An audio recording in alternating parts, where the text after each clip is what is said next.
저는 뭐 특별한 입장 없고요. 뭐 페어플레이 하자고 그러고 나왔으니까 그냥 제 갈 길 가는 겁니다.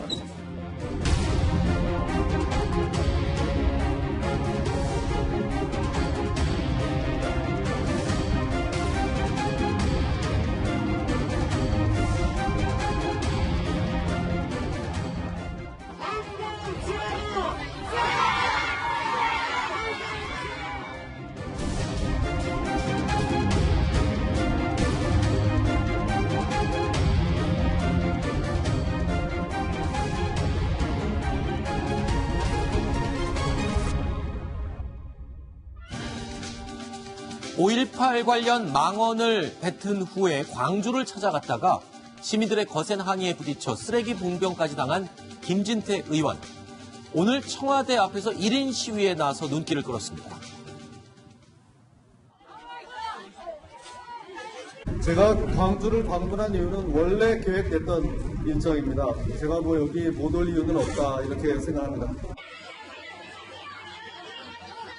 지난 대선은 무효입니다. 여론 조작이 조직적으로 이루어졌다.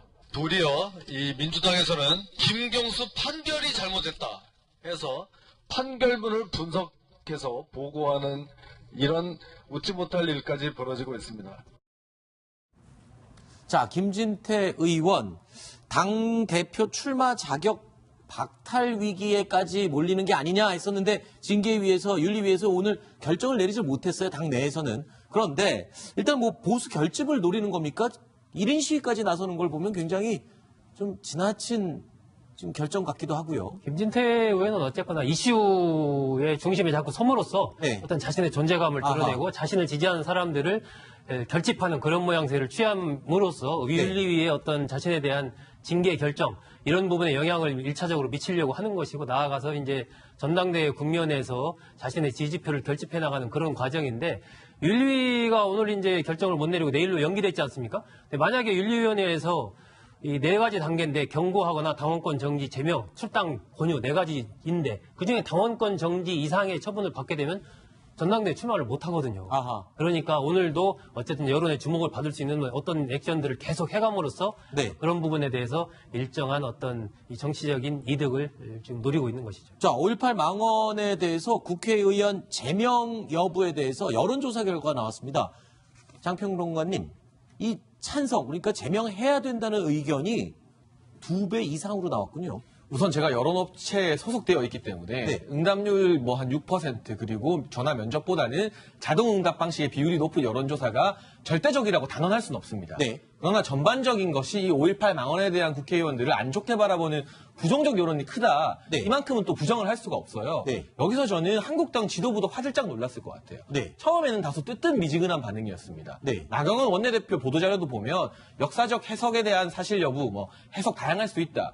김병준 비대위원장도 처음에는 우리 당의 일이니까 다른 당은 관여하지 말라고 했다가 민심이 심상치 않으니까 윤리위까지 올린 거잖아요. 그렇죠. 바로 다음 날 입장이 바뀌었죠. 여기서 이제 한국당이 꼭 새겨드려야 될 저는 민심의 경고라고 생각하는데 그 공청회에 참석하신 분들 그 목소리 큰 소수의 의견이 중요한 게 아니라 정당은 결국 국민 다수의 목소리를 따라가야 되는 겁니다. 그래야만 정권을 재창출할 수 있는데요. 평소에는 조용하더라도 이 국민 다수의 민심이 어디 있는지 거기에 더 귀를 기울여야 된다는 계기로 이번 여론조사 결과를 한국당이 무겁게 받아들여야겠습니다. 자, 그러면 징계 위기에 처한 김진태 의원 본인의 반응은 어땠을까요? 들어보시죠. 저는 뭐 특별한 입장 없고요. 후보들 뭐 페어플레이 하자고 그러고 나왔으니까 그냥 제 갈 길 가는 겁니다. 당원권 정지가 되면 선거권 박탈될 수도 있다. 아이고, 예, 모르겠습니다. 김병준 비대위원장 윤리 해부한 것 자체가 잘못됐다고 생각하시구나. 우리 차가 어디 있지? 야당에서 이렇게 징계하겠다는 건 어떻게 보세요? 며칠 전에는 제주도에 방문한 사진을 SNS에 띄우고 인생 뭐 있어 이런 이 글을 남겼던 김진태 의원. 이번에 또 기자들의 질문에 모르겠다, 뭐 알아서 하겠다라는 입장을 이야기하면서 그냥 페어플레이 하자고 나왔으니 그냥 갈 길 간다.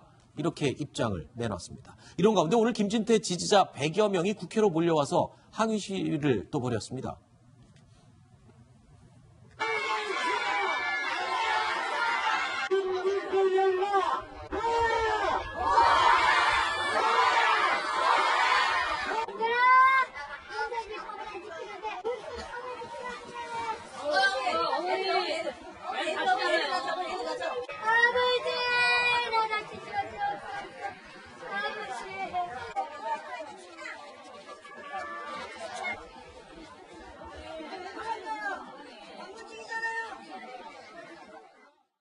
강 의원님, 어제 광주 방문 때와는 아주 대조적인 모습인 것 같습니다. 지지자들이 지금 윤리위 제소 취소를 요구하면서 김진태 구하기에 나섰다. 간밤에는 이 지지자들의 항의 문자 때문에 고위 당직자들이 잠을 못 잤을 정도였다고요? 그랬다고 하죠. 전화도 너무 많이 오고 문자도 네. 너무 많이 오니까요. 근데 지지자들은 지지자들이니까 네. 뭔가 좀 격한 반응이나 아니면 뭐 격한 행동을 할 수는 있다고 봅니다. 김진태 네. 의원을 지지하는 사람들이니까요. 그러면 여기서 김진태 의원이 취해야 되는 태도에 대해서 저는 좀 얘기를 해보고 싶어요. 네. 방금도 보셨지만 뭐 잘 모르겠다. 될 대로 되겠지. 뭐 나는 페어플레이를 했으니까 뭐 괜찮지 않겠냐. 이런 지금 자세란 말이에요. 네. 그러면 지지자들이 지금 국회로 몰려오고 그리고 그 한국당 자체의 윤리위가 이 지지자들이나 이런 사람들 때문에 장소를 좀 막 숨어서 옮겨 다니면서 했지 않습니까? 네네. 그리고 저 지지자들이 이렇게 그런 몰려와서 하는 저런 행동이나 이런 것들에 대해서 우리 사회가 상당한 비용을 치르고 있는 거잖아요. 사회적 비용을. 네. 그러면 김진태 의원이 본인의 지지자들이니까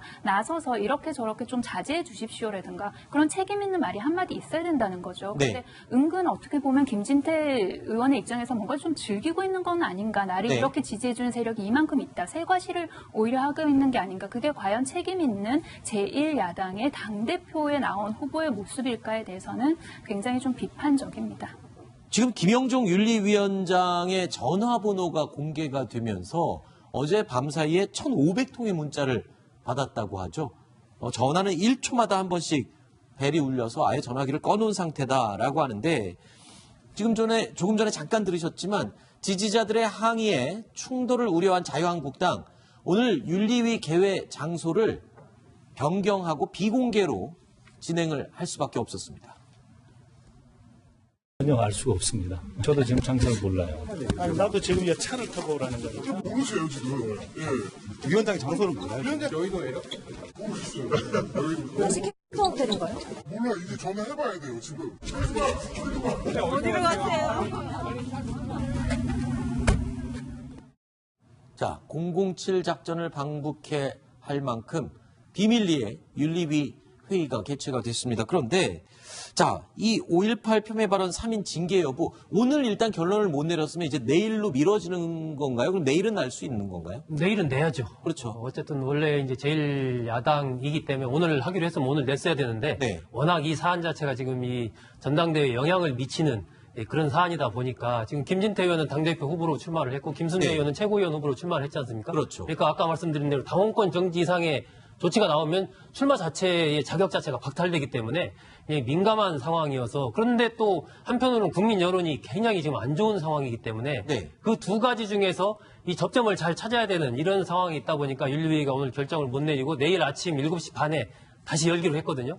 거기서 어떤 결정을 내리게 되면 9시에 이제 비대위 회의가 열립니다. 네. 그 추인을 거쳐서 조치가 이제 확정이 되는 그런 수순을 밟을 것으로 보이기 때문에 아마 오늘 밤에도 지지자들이 그 김영종 그 윤리위원장을 포함한 7명 위원한테 아마 문자든 뭐 전화든 엄청나게 아마 좀 하지 않을까 네. 그런 예상이 드네요. 자유한국당도 굉장히 부담스러울 것 같아요. 전당대회가 코앞에 있는데 지금 3명 가운데 1명 후보를 지금 예를 들어서 주자에서 못 나가도록 할 수 있는 조치, 당 내적으로 볼 때도 굉장히 큰일이잖아요, 그 부분. 정치적 역학관계도 고려를 해야 됩니다. 그렇죠. 만약 김진태 의원의 피선거권이 박탈되게 된다면 네. 가장 웃을 사람 누구인가? 저는 황교안 전 총리일 것 같거든요. 아하. 왜냐하면 김진태 의원이 가져갈 핵심적인 표심, 태극기 민심이나 이런 식의 공청회에 참석했던 분들은 황교안 전 총리의 지지층과 많이 겹치는 부분이 그렇죠. 있어요.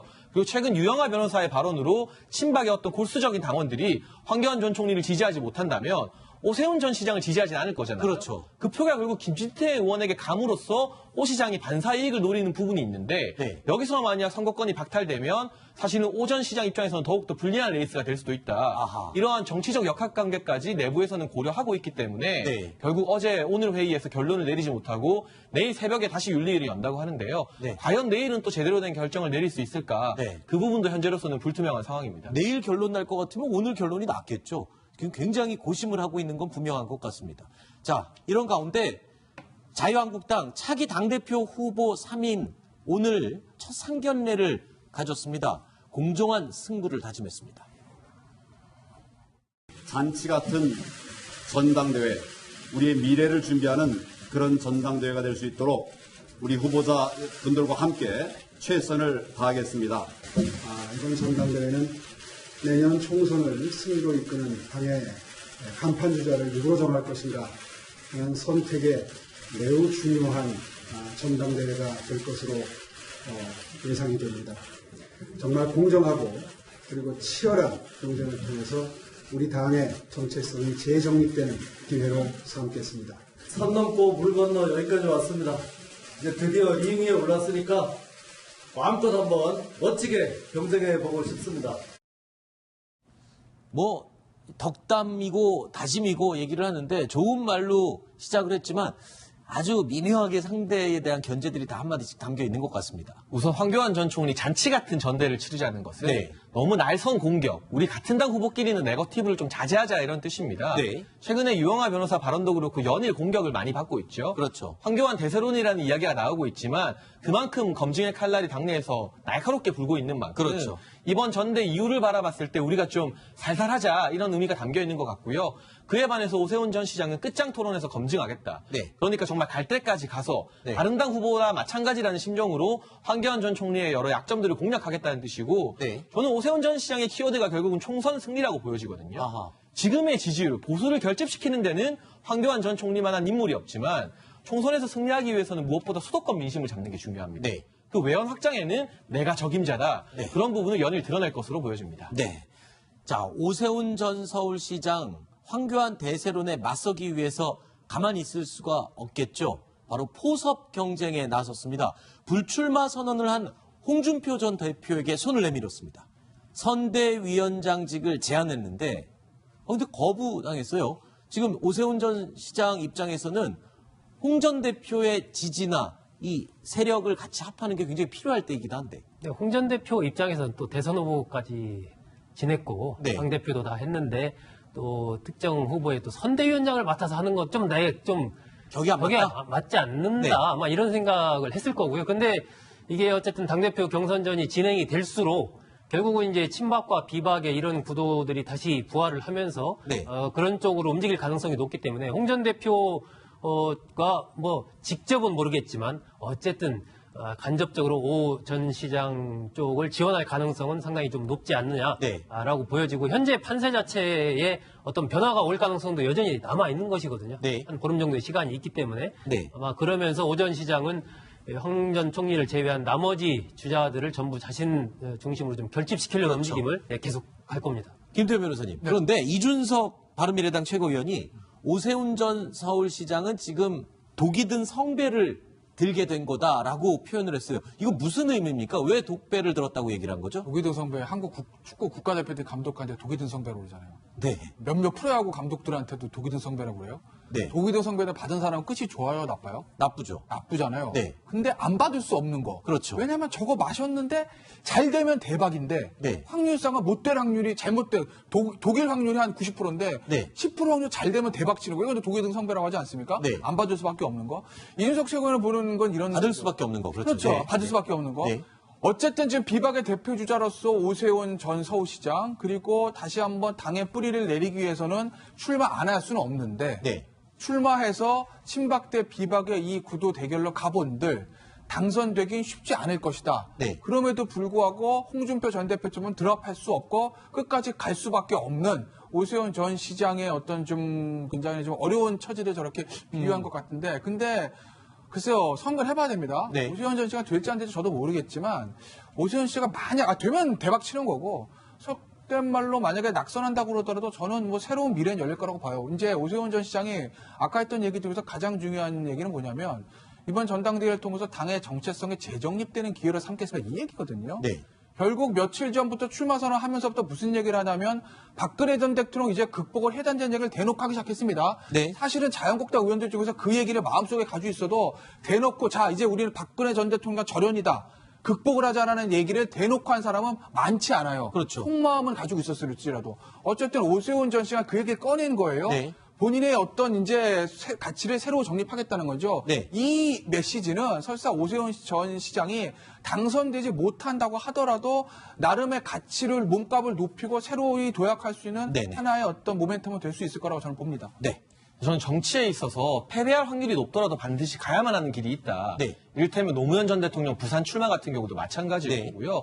사실 이 발언을 한 이준석 최고위원도 지난 총선에서 노원 승리가 불투명한 상황임에도 불구하고 뛰어들지 않았습니까? 오세훈 전 시장 입장에서는 이번에 설령 2위를 한다 하더라도 비박의 구심점이 될 수 있는 기회입니다. 비박의 구심점 김무성 전 대표의 영향력 많이 약화됐고요. 유승민 의원의 입장 앞으로 어떻게 될지 아무도 예측할 수 없습니다. 협상이 가능할지도. 그러나 구심점이 누군가는 필요한데 이제 TK의 주호영 의원까지 사퇴한 마당에 오세훈 전 시장이 이번에 그 구심점 역할을 한다면 이번에 당대표는 안 되더라도 총선 이후에서 또 대권 주자로서 당에서 분명한 역할을 할 수 있기 때문에 무조건 가야만 하는 길이라고 생각합니다. 비박의 기둥이 될 수 있는 시작이다. 알겠습니다. 자, 7번째 이야기 마무리하겠습니다. 이제 8번째 이야기 오늘 저희가 7위로 꼽은 소식이 준비되어 있습니다. 만나보시죠.